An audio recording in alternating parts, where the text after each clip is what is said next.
58 of our weekly CRICKETher Vodcast. You're watching this on the day that the T20 County competition begins.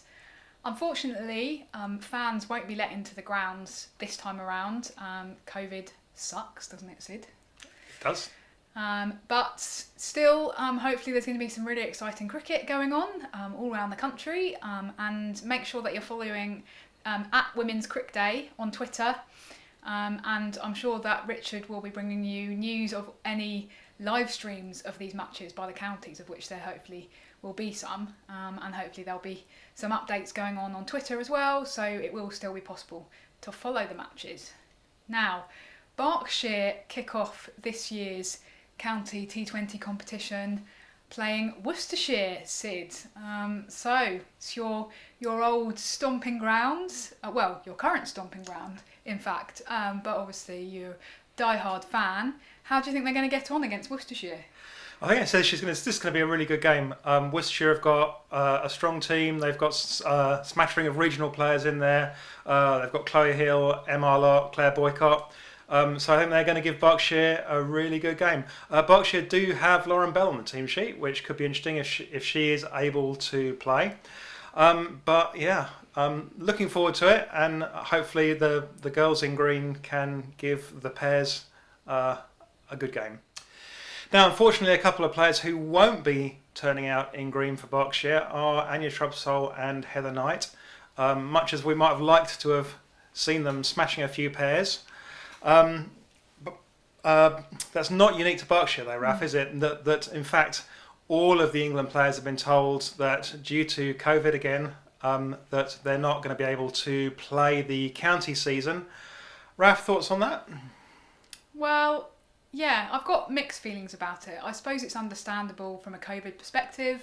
Obviously, county cricket is essentially recreational, and unlike the regional teams, the people running women's county cricket simply don't have the resources to do regular COVID testing of the players.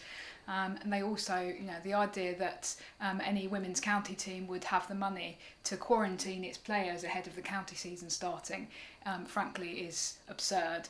I'm sure anyone watching this would agree with that, who knows the circumstances and the setups. So of course, women's county cricket is a bit less COVID safe from that perspective, and the ECB are very keen to avoid any of the England players having to hard quarantine to essentially not be able to train outside for 10 days at such a crucial point in the lead up to the regional season, and then of course the internationals a bit later on. So it's kind of understandable. On the other hand, I think it's really disappointing for the England players. I think that particularly for somebody like Tammy Beaumont, who, for example, was at the Kent press day a few weeks ago and was saying how she was really excited to put the Kent shirt back on for the first time in a couple of years. That's obviously a bit gutting for her, personally. And I suppose for those of us who kind of think that women's county cricket still has an important role to play, it does in a way signify the downgrading of women's county cricket, in the sense of now it's been superseded by regionals, and so the England players will be turning out for regionals and they won't be turning out for county. Whereas a couple of years ago, when there wouldn't have been any warm-ups to the internationals otherwise, you might potentially think that the ECB might have moved a few more barriers in order to get the England players those competitive opportunities that this season they're going to actually be getting in regionals instead. So I guess I've got mixed feelings about it. What do you think, Sid? Yeah, I think the fact that regionals are there is really important. I'm really on board with what Heather Knight said a few weeks ago when we spoke to her, which was that she needs to focus on what's right for her in terms of getting ready for the England season. Joe Root doesn't play a lot of county cricket either, and Heather will be playing regionals. So, you can understand that. And I think that, much as in one way as a Berkshire fan, it would be fun, I'm not really sure how helpful it would be for anybody for Heather Knight to be going out tomorrow and tonking 150 in a T20 against the poor Worcestershire bowlers, which is the kind of thing that's likely to happen. Mm-hmm. So, I can understand that perspective. And I think that what it does do is, gives a really much more competitive edge to these games. Because if you think about it, if Berkshire had been able to field Anya Shrubsole and Heather Knight, then that's a game where you're going, well, they're going to easily win both those games, right? Mm. But without them, you've got a very competitive match situation, and that gives players a chance to step up and shine and make their case for regionals, which is I think what going forward we have to see this county cricket as all about. So yeah, I'm excited to see the opportunities that other people can grab in the same way that players like Georgia Adams grabbed opportunities in the absence of England players in the Rachel Hayhoe Flint last year. So yeah, that's the counties that are going on at the moment. We've also seen quite a lot of regional warm-ups happening at the moment, and players moving back and forth between their county team and their regional team, wearing different coloured shirts on different days. We've also got the 100 coming up again. It's one perspective, Raf, is it's all a bit confusing, isn't it? Players are turning out for 3 different domestic teams in some cases. Yeah, and really our appearance on the Broken Trophy podcast this week, I think, shone a light onto that. So just a quick plug for that. If you haven't listened yet, we were on the Broken Trophy podcast talking about the kind of build-up and giving a little bit of a preview of the women's county season particularly, but also talking about women's domestic cricket more generally. And we'll put the link to that below, so do go and have a listen to that if you haven't already.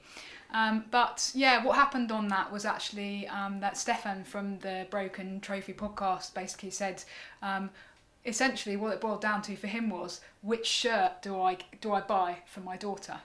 And we didn't really have an answer to that because there's basically 4 different shirts that he could potentially buy for her. There's the Hampshire women's shirt, there's the regional Southern Vipers shirt, and actually it's 3, isn't it?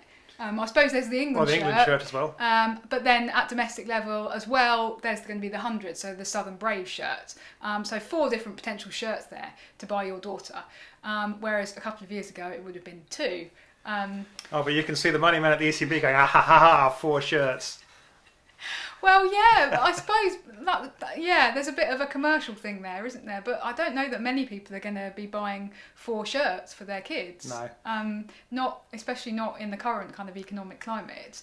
But I think it is much more complicated for women's cricket in the sense of actually to some extent what's happening at the moment is that 2 entirely new teams are being introduced at each region of the country for the women's game, whereas the men have only got 1, which is the new 100 teams. The women have got, for example, you might have the South East Stars, who are to some extent a new team with a new shirt and a new brand identity, and then you've also got the Oval Invincibles, and obviously some of the players will overlap, not all of them though, and it's basically covering the same geographical area of the country. On the other hand, they're 2 different team identities, and all of the ECB's resources, it feels like, are going into promoting the 100 and not promoting the regional stuff. One of the blessings in disguise of last season, if there is such a thing, a kind of silver lining to COVID, was that the Rachel Hayhoe Flint Trophy had a clear run and it was able to establish itself without having to compete against the 100. Now obviously the concern this season is that all the focus is going to be on the 100. But that's slightly by the by. I do think that we are at a point where we're kind of caught between 2 different systems. We're caught between the old system of women's county cricket, which still exists and is going on, and people are kind of talking about it, and the new system of regional cricket. And I still kind of think that to some extent it would have been a lot simpler if the ECB had just gone, okay, we're going to do, which I think was actually being discussed, what we're going to do is we're going to pick 8 or 10 of the top counties, and we're going to say, right, these are the ones who we're going to give the funding to and make professional. And then the other counties just become feeder counties, instead of creating a whole new kind of strata of regional cricket. So that's kind of my thoughts on that. Okay. Now, talking of the 100, Sid, you actually watched your first 100-ball cricket match last weekend. What did you make of it? Yeah, I sat on my sofa and watched the Vipers warm up between 2 Vipers sides. So they just, presumably they did sort of pick one, pick the other. And they streamed the thing on YouTube. It was done via Play Cricket system, so it did have the 100-ball stuff integrated into it, so it didn't have anything too ridiculous. It did actually have a counter down for the number of balls, and it took account of 5-ball overs and all that kind of thing. No overs. Okay, 5-ball whatevers. 5-ball outs, are they, Raf? No, I think we're meant Five ball match heroes. I think we're meant to refer to them as ends. No, the end is 10 balls, Raf. It's a simpler version of cricket, Raf. Oh, okay. Great. I promise I will understand it by July.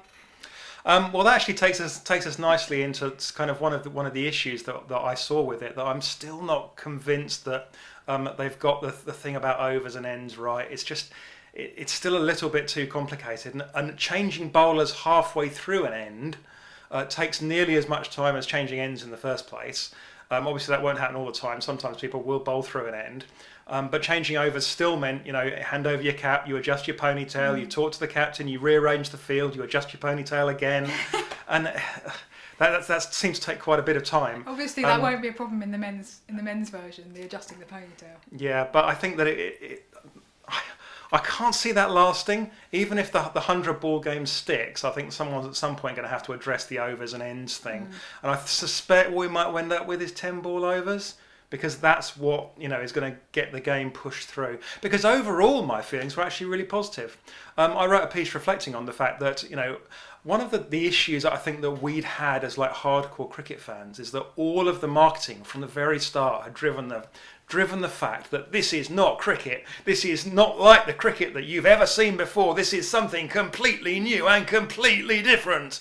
And actually, it is pretty much like cricket, and that our worries that the ECB were completely, reinventing the wheel it's not going to happen. It hasn't turned cricket into baseball. Cricket, it's a shorter, slightly snappier version of cricket, and it does feel slightly snappier with sort of 5 ball overs or whatever we're going to call them.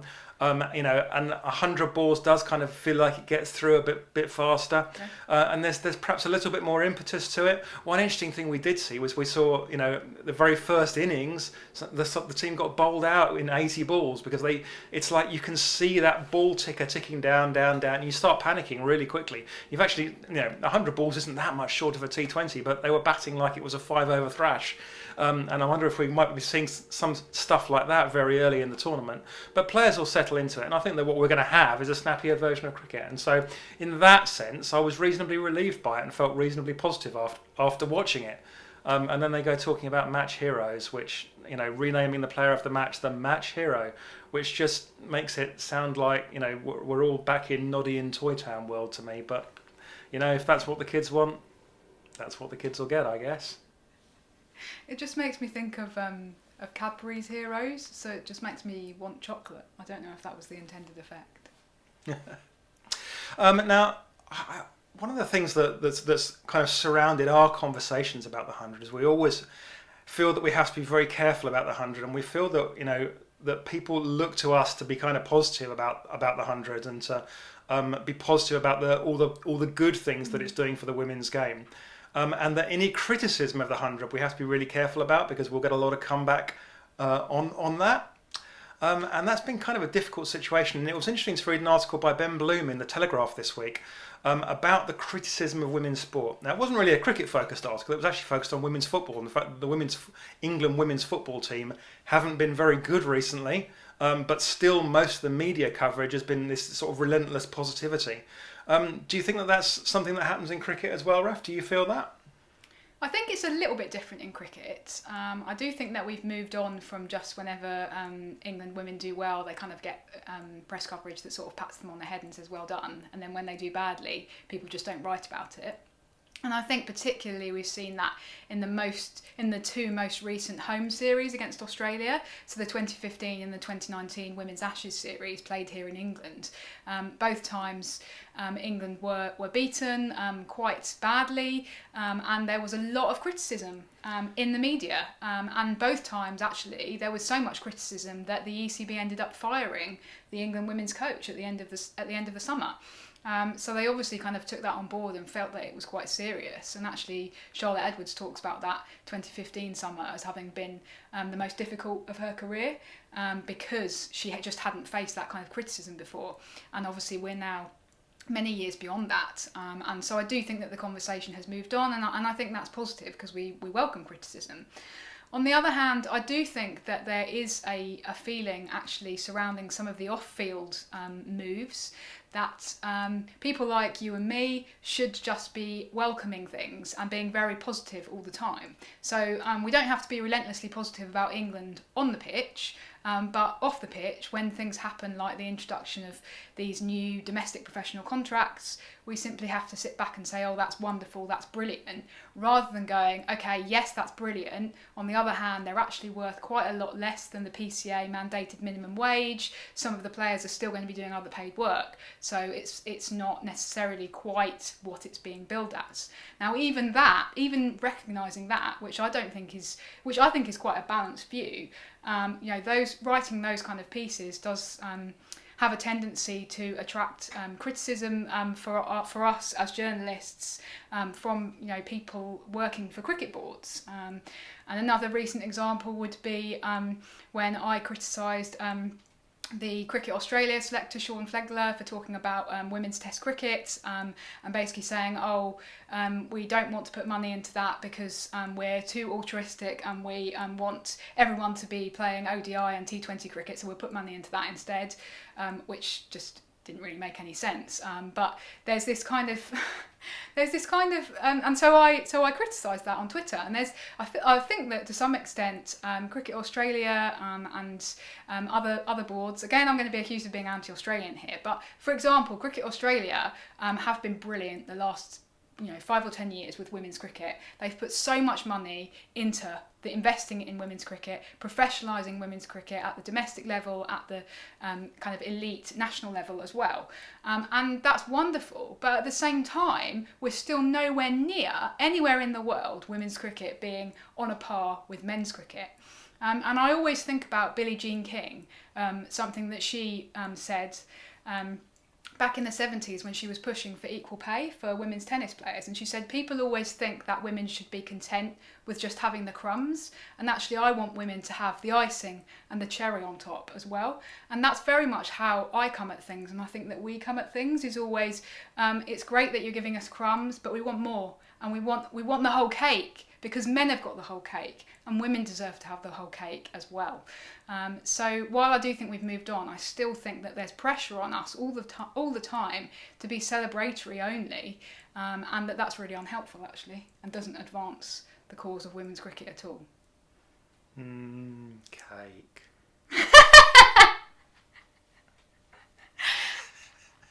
And finally, some good news this week, talking of celebrating the good news when it happens.